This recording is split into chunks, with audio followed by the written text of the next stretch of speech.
보도록 하겠습니다. 에베소서 19장에서 22절 말씀이에요. 2장 19절에서 22절 말씀. 한 절씩 교독하도록 하겠습니다. 예, 앞에 나오죠? 네. 그러므로 이제부터 너희는 외인도 아니요 나그네도 아니요 오직 성도들과 동일한 시민이요 하나님의 권속이라. 선지자들의 터 위에 세우심을 입은 자라. 그리스도 예수께서 친히 모퉁이 돌이 되셨느니라. 그의 안에서 건물마다 서로 연결하여 주 안에서 성전이 되어가고 너희도 성령 안에서 하나님이 거하실 처소가 되기 위하여 그리스도를 예수 안에서 함께 지어져 가느니라. 예. 전에는 멀리 있었던 유대인과 이방인 그리고 각각의 사람들이 그리스도의 피로 가까이 나아가게 되었다고 합니다. 하나가 되어서 한 아버지께 나아가게 되었다고 하는데 이들을 일컬어서 교회, 성도, 새 언약 백성이라고 합니다. 이와 같은 성도들의 정체성은요. 관념론적인 것이 아니라 오늘 이 땅을 살아가게 하는 우리의 실체이고 현실인 것입니다. 그러나 교회에 출입하는 많은 분들 중에 우리의 정체성을 잊고 우리의 믿음이 현실과 실체가 되지 못하는 삶을 사는 것은 이 말씀과 믿음을 그저 관념적으로 생각하는 거예요. 머릿속으로만 생각하는 거예요. 그렇게 되자 이 세상의 허상들이요. 우리 믿는 자의 삶의 방식을 다 잡아먹어 버렸어요. 세상의 삶이 그리스도인의 삶의 실상이 된 거예요. 여러분들 부활 첫 주를 어떻게 보내고 계셨나요? 일상 가운데서도 하나님 나라의 시민권자됨의 특권을 잊지 않으며 하나님의 인도와 보호와 은혜가 우리의 실제가 되어서 영원을 살아가는 한 주가 되셨기를 소망합니다. 이 시민권자라는 말은 정치적이며 법률적인 용어라고 말씀을 드렸습니다. 우리에게 있는 이 하늘의 시민권은 마치 정치적으로 법률적으로 우리가 보호를 받는 것과 똑같은 의미예요. 똑같다는 의미입니다. 그러나 우리의 삶의 법과 질서 이것만 있다면 우리의 삶이 어떻게 될까요? 약간은 좀 딱딱하고 병도 없고 메마르고 여유가 없을 것입니다. 그러니까 인간적으로 정말 살아가는 데 필요한 정과 사랑은 거의 사라지게 될 거예요. 저와 여러분이 살아가는 데 정말 필요한 것은 정치적이며 법률적인 보호와 관계이기도 하지만 인간 가운데 필요한 것은 사랑과 돌봄과 긍휼과 위로와 동행과 함께함 이러한 따뜻함 등등일 거예요. 이와 같은 사랑을 바탕으로 하는 가장 기본적인 단위가 가족이죠. 저는 그렇게 생각을 해요. 오늘 본문에도 사도 바울은 교회와 성도를 일컬어 하나님 나라의 시민권자일 뿐만 아니라 하나님의 권속 가족이라고도 말씀하고 있습니다.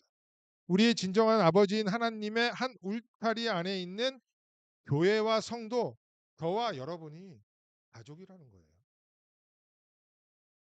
교회와 성도들은 혈연으로 맺어진 가족보다 더 진한 관계로서 한 아버지인 하나님 안에서 서로를 깊이 사랑하고 하나님의 보호와 인도를 받으며 함께 살아가는 진짜 가족 중에 가족인 것이죠. 이건 역시 관념 속에 존재하는 것이 아니라 우리의 실제입니다. 성경에서 말하는 이 가족의 의미를 잠깐 생각해 보도록 할게요. 2000년 전에 이 유대 사회에는 메시아를 굉장히 기다리고 있었습니다. 이걸 메시아 대망사상이라고 해요. 그들은 정치적, 군사적, 경제적 억압에서 해방시켜줄 메시아를 매우 소망하고 있었는데 그러한 메시아의 특징 중 하나가 무엇이었냐면 표적을 행하는 것이었습니다. 그래서 유대인들의 리더였던 바리새인들과 서기관들이 예수님을 향하여서 예수, 너가 진짜 메시아이거든 표적을 달라고 요청을 했습니다.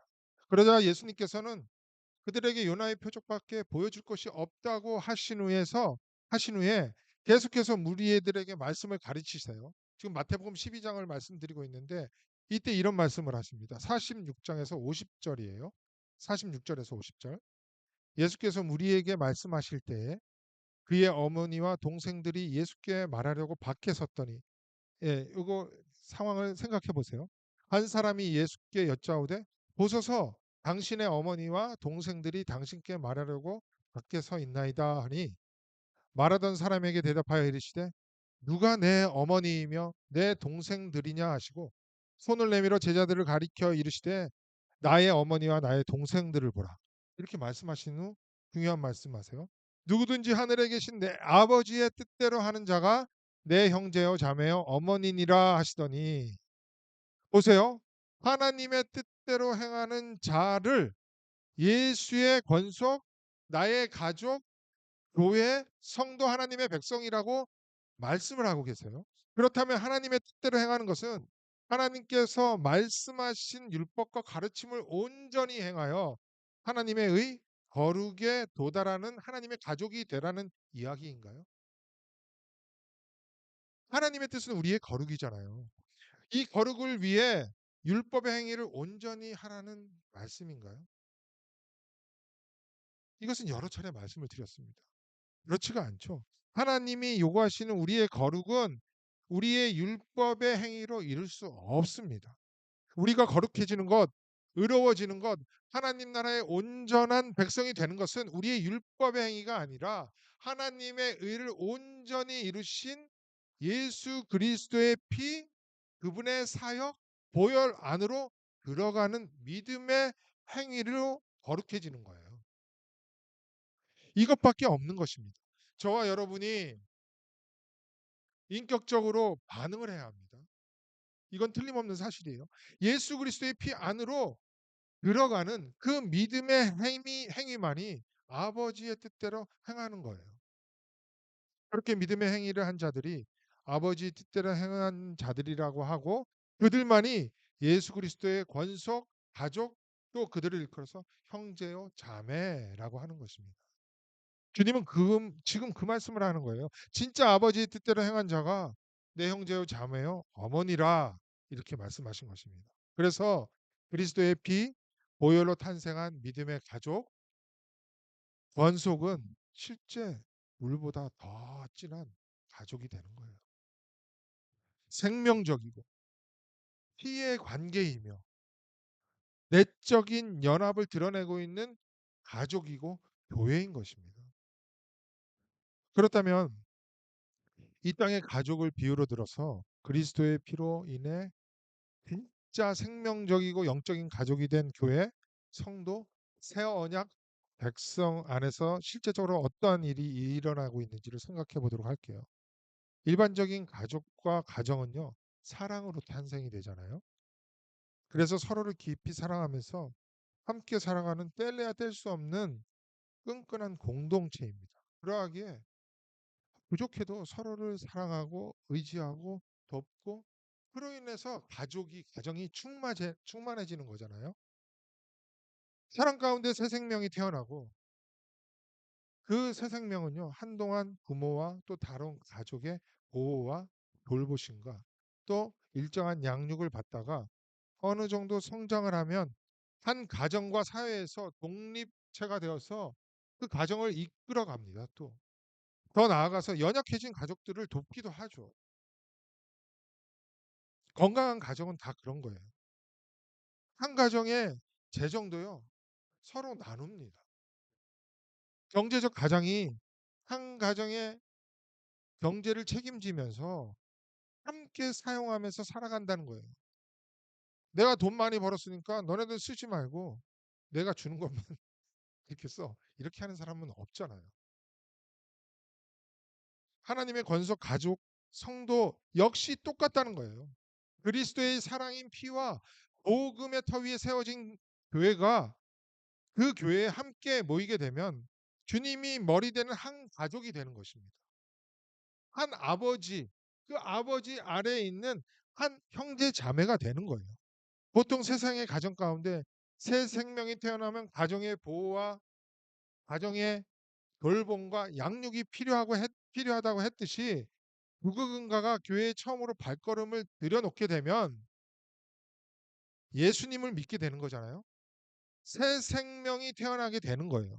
그러면 교회와 교회의 가족들은 그 새 생명이 잘 자랄 수 있도록 보호와 관심과 사랑으로 보살피면서 그에게 영적으로 필요한 것들을 함께 채워줘야 하는 겁니다. 하나님 나라와 복음 교회에 대해서 당연히 잘 모르기 때문에 복음으로 양육하고 키워야 하는 거예요. 이것 없이는요, 새 생명이 성도와 교회로서 온전히 성장할 수 없습니다. 제가 어떤 속담을 보게 되었는데 이 나이지리아에 이런 속담이 있다고 해요. 한 아이를 키우려면 온 마을이 필요하다. 그 정도로 한 아이의 온전한 성장을 위해서는 혼자 할 수 없다는 거예요. 교회도 마찬가지로 한 생명이 태어나면 그가 잘 성장할 수 있도록 나 한 사람도 예외 없이 한 가족으로 함께 관심을 가지고 사랑하며 도와야 한다는 거죠. 그렇게 한 새 생명이 믿음 위에 선 가족들의 사랑과 관심과 배려와 헌신과 가르침으로 그리스도의 장성한 분량에 충만하도록 성장해 가는 것입니다. 이렇게 성장한 새 생명은 언젠가 건강한 가족의 일원이 되어서 또 교회를 세우고 또 연약해진 우리 형제자매를 돕고 또 새 생명을 돌보는 그런 건강한 성도가 되는 것이겠죠. 그게 저와 여러분 아니겠습니까? 이렇게 되어야 하는 거예요. 대적 역시도요. 하나님 나라와 교회 그리고 성도들의 영적인 건강을 위해서 함께 사용되어져야 하는 것입니다. 특별히 교회는 성도 가운데 가난한 자와 여러 어려움을 겪는 자가 있는지를 늘 돌아보아야 합니다. 그리고 실질적으로 도와야 하는 곳이에요. 그러니까 교회가 생긴 곳에서는 구제라는 이 중요한 교회의 사역이 항상 있었던 것입니다. 물론 교회의 현실적인 그 상황마다 좀 다르기 때문에 실무적으로 교회에 맞게 해야겠죠. 그러나 반드시 이러한 재정은 하나님 나라와 교회가 온전히 건강하게 세워질 수 있도록 함께 해야 하는 것입니다. 이러한 것들이 이제 목요일 성경적 교회에 대해서 함께 나눌 내용입니다. 물론 교회적 가정과 혈연적 가정은 완전 동일하지 않는 부분이 있어요. 가족의 일원 중 너무 말썽만 피우고 정말 가족의 평화를 깨는 자들이 있잖아요. 그러면 어떤 엄마들, 아빠들은 이놈을 호적에서 파버려야겠다고 하지만 실제로 파버리지는 않습니다. 그렇잖아요. 하지만 교회는 좀 달라요. 교회의 통일성과 순수성과 거룩성을 위해 진리와 복음을 훼손하는 자나 교회 정말 교회가 세워지는 것에 누를 끼치는 자가 있다면 치리와 함께 심할 경우에는 출교까지 해야 되는 경우가 있습니다. 물론 무조건 출교를 할 수는 없죠. 그를 잘 타이르고 양육하고 치리하는 기간이 필요한 거예요. 지난 설교에도 말씀드렸듯이 하나 되게 하신 교회를 분열시키는 이것이야말로 정말 치리 대상 중에 하나예요. 너무나 심각한 거니까요. 그러나 아시다시피 이 시대의 교회는 참된 교회의 속성인 통일성, 순수성, 거룩성을 잊은 채 잘못된 부흥의 개념으로 외적으로 교회가 커지고 힘을 가져야 하기 때문에 출교는 둘째치고 치리도 하지 않고 있습니다. 말씀을 가르치며 지도를 하고 치리도 해야 하는데 그렇게 안 한다는 거예요. 못 한다는 거예요. 그리스도의 복음과 피에 기름이 껴가지고 이상해지고 잘못되고 있는데 아무를 조치를 취하지 않고 있다는 거예요. 방치하는 거죠. 절대 그렇게 해서는 안 됩니다. 출교를 하는 일이 있어도 교회의 통일성과 순수성과 거룩성을 지켜야 하는 거예요. 이것이 세상의 가족과 우리 교회의 가족, 영적인 가족의 공통점과 차이점인 것입니다. 하나님의 권속, 가족이라는 것은 이 땅의 혈연적 관계보다 더 진하고 순수한 예수의 피로 이루어진 피해 관계, 영원한 생명으로 연합된 영적인 공동체라는 것을 잊지 않으면서 우리가 영적인 가풍을 성경대로 잘 지켜나가 이 땅에 교회를 세우신 하나님의 뜻을 힘써 지켜나가야 할 것입니다. 사랑하는 주 안에서 하나 된 그리스도 반석교회 가족 여러분, 저는 지금 교회의 새로운 패러다임을 제시하면서 우리 그리스도 반석교회를 그 패러다임에 맞게 세워져 가야 한다고 말씀드리는 게 아닙니다. 이것은 이미 성경에서 말씀하고 있는 교회의 모습입니다. 그렇기 때문에 함께 지어져 그렇게 성전이 되어가는 가족이 되어야 한다고 말씀을 드리는 거예요. 워낙 교회의 모습이 너무나 많이 왜곡되어 있어서 성경에서 말하는 교회를 우리가 직접 경험한 경우가 너무 없습니다. 우리 역시 이제 시작하는 단계로서 아직 연약한 부분이 많이 있습니다. 하지만 이 연약한 부분은 하나님의 말씀을 적극적으로 순종하면서 채워져야 하는 것이죠. 그러므로 우리 교회가 말씀대로 함께 지어져 진정한 성전이 되기를 소망하면서 저와 여러분은 함께 말씀에 순종해야 할 줄 믿는 것입니다. 20절 말씀을 함께 읽어볼까요? 20절 말씀입니다. 시작. 너희는 사도들과 선지자들의 터 위에 세워짐을 입은 자라. 그리스도께서 친히 모퉁이돌이 되셨느니라. 예, 교회와 성도는 너무나 많이 말씀을 드렸죠.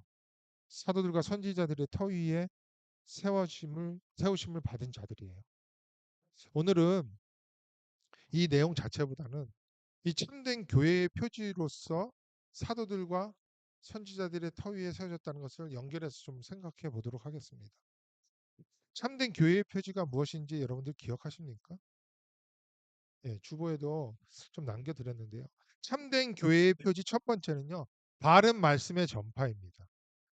이 바른 말씀의 전파라는 것은 한마디로 말씀이신 예수 그리스도를 제대로 전달하는 것을 말하는 거예요. 성경 66권은 예수 그리스도를 드러내고 있기 때문에 이 예수 그리스도를 본문에서 온전히 드러내지 못하고 그저 인간적인 교훈과 윤리적인 말씀을 전하는 것은 바른 말씀의 전파가 아닙니다. 그러면 그렇게 질문하시는 분들도 간혹 있어요. 말씀을 참되게 전파하지 않은 목사님과 교회가 어디 있습니까? 그러나 여러분들도 너무나 잘 알고 있듯이 이 시대의 교회들이 진짜 말씀이 말씀되게 전파하고 있나요? 말씀이신 예수 그리스도를 얼마나 풍성히 드러내며 그로 인해 참된 말씀의 교훈과 책망과 바르게 함과 의로 교육하는 설교가 얼마나 된다고 생각하세요? 말씀이 교훈을 하고 책망을 하고 의로 교육하고 바르게 한다는 것은 여전히 우리의 부패한 본성과 잘못된 삶의 방향과 상처를 건드린다는 것 아니에요?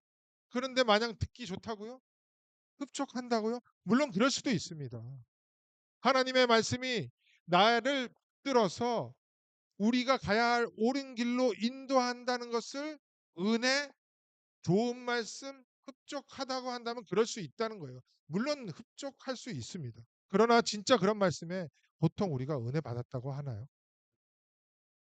대부분 은혜 받았다고 그렇게 반응을 하면 앉아서 듣기 편했습니다.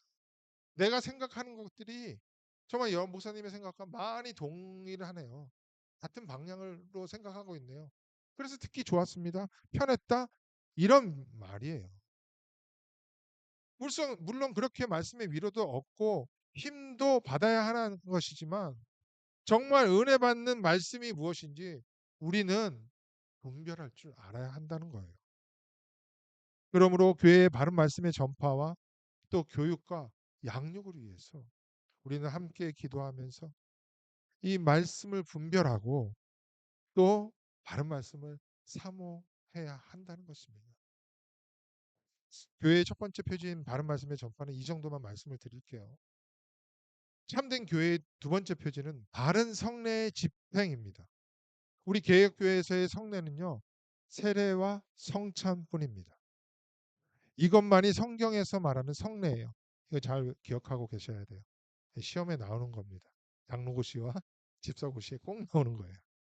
제가 지금 설교하는 것을 보이지 않는 말씀, 들리는 설교, 선포되는 말씀이라고 표현을 해요. 그런데 이 성찬식과 세례식은요, 보이는 말씀, 만져지는 말씀이라고 표현합니다. 우리의 믿음의 선진들 다 그렇게 표현을 했어요. 이러한 세례식과 성찬식은 이 말씀의 합법적인 사역자들에 의해서 진정한 신자들, 즉 하나님의 자녀들, 가족들에게 집행되어야 하는 말씀이신 예수님이 직접 세우신 제도예요. 이것이 얼마나 중요한지 세례를 예를 들어 말씀드리겠습니다. 이 마가복음 16장 16절 말씀이에요. 보세요. 믿고 세례를 받는 사람은 구원을 얻을 것이요 믿지 않는 사람은 정죄를 받으리라. 보세요. 세례의 권위가 구원과 직접 연결이 되어 있을 정도로 교회의 너무나 중요한 표지였습니다. 참 하나님의 가족이 모인 교회의 표지였다는 거예요. 특별히 세례는 우리 전통 개혁 교회가 너무나 중요시 여겼던 분야입니다. 세례를 받기 위해서는요, 교회에서 행하는 성경 공부를 전부 이수해야 했습니다. 요새처럼 형식적으로 3, 4주 가르치고 받게 하질 않았어요. 적어도 2년, 3년, 3년이 많더라고요. 3년에 걸친 진지한 성경 교육을 실시했습니다. 배울 때마다 중요한 말씀 구절은 다 외우게 했어요. 그리고 세상을 향했던 내 자신의 삶을 하나님께로 회심하여 바꾸어서 하나님을 향하여서 내가 진지한 삶을 살고 있는지 교회에서 평가를 하고 그들을 세례교인, 입교인으로 받아들였습니다. 왜 그랬게요? 아까 말씀드린 교회의 순수성과 통일성과 거룩성을 보존하기 위해서 그랬습니다. 그러니 하나님 아까 믿음의 참된 가족인 성도들 앞에서 세례를 받았다 하면은 진짜 구원을 받은 줄로 여겼어요. 세례교인은 그런 후에 정말 교회를 세워가며 이 세상에서도 하나님의 백성으로서 말씀에 순종하는 진지한 삶의 태도를 보였습니다. 이렇게 했어도요, 교회의 순수성과 통일성이 도전을 받았습니다. 그러나 최근에는 이런 것 없이 어느 정도 나이가 되면 세례를 받아야 한다고 교회에 올려서 대충 2, 3주, 3, 4주 교육하고 세례를 드니까 교회의 순성과 통일성과 거룩성이요 급격히 무너지게 된 겁니다. 불과 3, 40몇 년 사이에 이와 같은 세례교인 가운데 교회의 직분자들이 나오겠죠. 그리고 그 직분자들을 통하여서 중요한 의사 결정들이 되다 보니 교회에는 통일성과 순수성, 거룩성보다는 효율과 교회의 그냥 커짐, 부흥이라는 명목하에 커지고 성도의 만족을 위한 교회가 아닌 교회가 되어가고 있는 것 아닐까요? 그러니 그리스도의 몸된 유기체로보다 이 세상의 조직체가 되어가고 있는 거예요. 교회의 참된 교회됨은 세례부터 시작이 되는 것입니다. 아니, 세례를 주기 위해서 참된 교인의 삶을 위해서 말씀의 교육부터 시작되는 것이겠죠. 교회와 성도와 하나님 나라와 말씀과 구원받은 자의 삶이 무엇인지 기본적으로 알고 그 말씀대로 순종하겠다는 삶의 방향이 뚜렷한 자에게만 세례교인이 되게 하여서 함께 하나님 나라를 누리는 교회야말로 말로 참된 교회가 될 수 있는 거예요. 그들이 함께 모여서 예수 그리스도의 살과 피를 나누는 것이 성찬식인 거예요.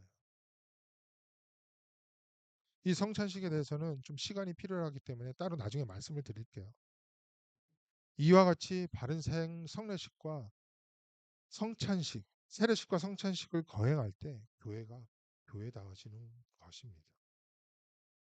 또한 참된 교회의 세 번째 표지는 권징의 바른 시행입니다.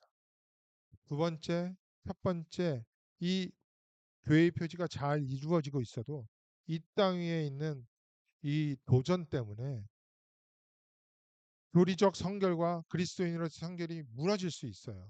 이 무너진다는 것이 당연한 것이 아니라 그럴 수 있다는 거예요. 그러면 그와 같은 성도는 가족이잖아요. 가족은 방치해서는 안 되는 거예요. 권증을 함으로써 교회의 불순성을 제거해야 합니다. 그리고 나의 영적인 가족이 세상으로 버림받지 않도록 우리는 그를 가르치고 훈계를 하는 거예요.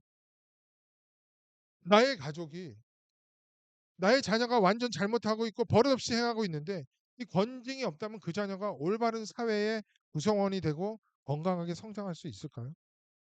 훈계를 하고 가르치고 징계를 해야 하듯 교회도 마찬가지라는 것입니다. 하나님께서는 당신의 백성을 이 땅에 사는 동안 그리스도의 장성한 분량에 이를 수 있도록 영적인 어머니인 교회를 세우시고 그 영혼을요 아버지께서 어머니에게 맡기신 거예요. 그래서 교회를 통해 양육받으며 훈련받고 훈계를 받는 거예요.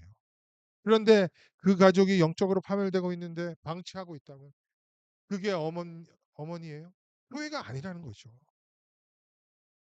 제대로 된 건징은요 한두 사람의 감정이 아닌 말씀을 근거로 하기 때문에 바른 세례교인이라면 교회의 권징이 무엇을 의미하는지 알고 또 그 징계를 받아들이면서 자기가 세상으로 나아가지 않고 교회에 계속 남아 새 언약 백성으로 계속해서 설 수 있다고 확신하기 때문에 그것을 또 전 받을 수 있는 거예요. 당연히 가족으로 함께하는 주변의 형제 자매 이러한 권징의 의미를 알기 때문에 권징 받는 자와 함께 안타까워하며 그가 이 권징 받는 기간을 잘 견딜 수 있도록 함께 기도하고 돕는 것이죠. 그리고 이 권징 기간이 끝나면 가족으로서 이 가족이 세상에 버려짐을 당하지 않았다는 것을 함께 기뻐하면서 축제가 열리는 것입니다. 이게 가족 아니에요.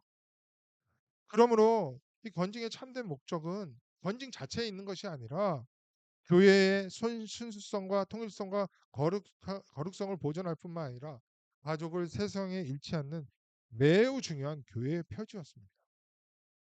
하지만 권징을 실시하는 교회를 거의 보지 못했죠. 한국 교회는 몇몇 교회가 있어요. 남으면 콩날 듯. 그러나 이민교회는 전무합니다. 권징을 할 수가 없어요. 성도의 비위를 잘못 건드리면 야 여기가 교회 여기뿐이야. 다른 교회 가야 돼. 그렇게 못 가는 거예요. 교회의 순수성과 통일성과 거룩성보다는 교세가 중요하니까. 교회의 교세가 언제부터 교회의 참된 표지가 되었습니까? 말들은 그렇게 안 해요. 하지만 그렇게 생각하고 운영이 되는 것입니다. 바른 말씀을 받지 못한 결과예요. 세례와 성찬이 올바르게 시행되지 않을 수밖에 없어요. 그러한 세례교인이 목사를 비롯한 교회 직분자들이 되어 세상과 같은 의사 결정을 하니 어떤 징계가 있겠습니까? 교회가 바로 세워질 수 없는 거예요. 교인들의 말씀에 근거한 교회보다 세상적으로 운영되는 교회에 너무 많이 노출되다 보니 우리가 이렇게 흔히 말하는 거예요. 너무나 쉽게. 죄인들이 모인 곳이 다 그렇지. 그게 교회인 거야. 이 아무렇지 않게 말을 하는 거예요. 들어보셨죠? 어떻게 교회에 대해서 그렇게 말할 수 있습니까? 주님이 피로 사신 교회를 진짜 한다면 그런 말을 할 수가 없는 것입니다. 교회의 다양한 모임들도 보세요. 주님의 몸된 교회를 알고 주님의 몸된 교회를 세울 줄 안다면 말씀으로 하나가 되어야 한다면 교제라는 명목 하에 어떻게 놀기만 할 수 있겠습니까? 진짜 교회가 뭐예요? 주님의 이름을 만홀히 여기는 것입니다. 무시해도 정도가 있는 것이지. 이건 너무나 안타까운 일들이에요. 예수의 이름을 들먹이면서 그냥 채우는 것은 자기들의 만족, 기쁨뿐이에요. 자기들의 유의와 유익만을 챙긴다고요. 오늘 본문 20절을 다시 생각해 볼게요. 너희들은 성도, 즉 교회는 사도들과 선지자들의 터 위에 세우심을 입었다고 하고 있잖아요. 선지자와 사도들의 가르침이 성도와 교회의 기초석 터라는 거예요. 선지자적 사도적 가르침 것은 이것은 말씀입니다. 성경인 거예요. 성경만이 성도와 교회의 터가 되고 그 터 위에 세워진 모퉁이 돌인 예수 그리스도만이 성도와 교회를 올바르게 세워가는 그 춧돌이라는 것입니다. 오직 바른 말씀이 교회의 터가 되고 그 말씀으로만 세워진 자들이 세례교인이 되어서 교회를 구성하고 말씀의 변질이나 성도의 변질을 막고 교회가 바로 설 수 있도록 권징을 할 수 있는 것이죠. 3대 교회의 표지만 잘 지켜도 21절에서 말씀하고 있는 일들이 실제가 되어가고 있는 거예요. 21절 말씀 볼까요? 함께 읽어보겠습니다. 시작. 그의 안에서 건물마다 서로 연결하여 주 안에서 성전이 되어가고, 이 성전이 되어간다는 것은 말씀을 드렸죠. 하나님의 임재가 충만했던 성소와 지성소입니다. 그리스도의 보혈로 함께 지성소로 나아갈 뿐만 아니라 이렇게 되어간다는 거예요. 21절 마지막에 나오는 되어간다는 것은 우리나라 말로 보면 비컴이라고 생각될 수 있습니다. 그러니까 완료형으로 생각할 수 있는데 아니에요. 우리 영어 보면 grow into이잖아요. 자라가는 거예요. 길러지는 겁니다. 저와 여러분이 한 가족으로 그리스도 안에서 영원히 하나님이 거하시는 지성소로 성장한다는 거예요. 매일매일. 이 완성된 것이 아니라 함께 성전으로 성장해 가는 것입니다. 오늘 유년주일학교에서 sanctification에서 배웠는데요. 성화예요. 얼마나 역동적인 거예요. 아니겠습니까? 이 과정에서 어려움도 있겠죠. 영적 성장통 있을 수 있습니다. 그러나 바른 말씀의 전파와 함께 바른 성례를 시행한다면, 바른 권징이 시행된다면, 그런 교회가 있다면 성장통을 이겨내고 거룩한 하나님이 거하시는 교회로 함께 지어져 가며 성장할 것이라고 믿는 것입니다. 그런 교회가 우리 교회가 되어야 하죠. 어디에서요? 사도들과 선지자들의 터, 즉 사도적 신앙 고백과 예수 그리스도의 십자가 복음 위에서, 그리고 예수 그리스도를 중심으로 하는 성령 안에서 서로 연결이 되어서 성전이 되어 가는 거예요. 본성적으로 세상 풍조를 따르며 자기 육체의 욕심을 거스리고 마음에 원했던 것을 버려야 하고 오직 예수의 복음의 그 말씀을 따라야 하니까 이건 쉽지 않습니다. 보통 일이 아니에요. 그러나 온전한 가족으로 되어가기 위해 오늘 우리에게는 피 흘리기까지 해야 하는 영적 투쟁도 있어야 합니다. 그러나 잊지 않아야 할 것은 우리 함께 하는 가족이 있다는 거예요. 이것이 우리의 힘이 되는 것입니다. 저와 여러분은 그리스도의 피에 의해 완료된 성전 가족이라는 개념도 있지만 오늘 또한 그렇게 되어져 가는 성정해 가는 현재적인 것을 절대 잊지 마시기를 바랍니다. 우리 그리스도 반석교회가 22절 말씀과 같이 성령 안에서 하나님이 거하실 처소가 되기 위해 이곳에 계시는 저와 여러분이 그리스도 예수 안에서 함께 지어져 가기를 소망합니다. 성도, 교회, 새언약 백성은 복음 안에서 하나입니다. 또한 그리스도의 사랑 안에서 한 몸이라는 사실을 절대 잊지 마시기를 바랍니다. 하나님 나라의 신민권자됨과 하나님 나라의 가족이라는 정체성으로 우리 그리스도 반석 교회의 터가 모퉁이리 돌이 되시는 예수 그리스도 안에서 함께 하나가 되어 하나님이 거하실 만한 처소가 되어가는 이 축복과 은혜가 있기를 주님의 이름으로 기도드립니다. 예.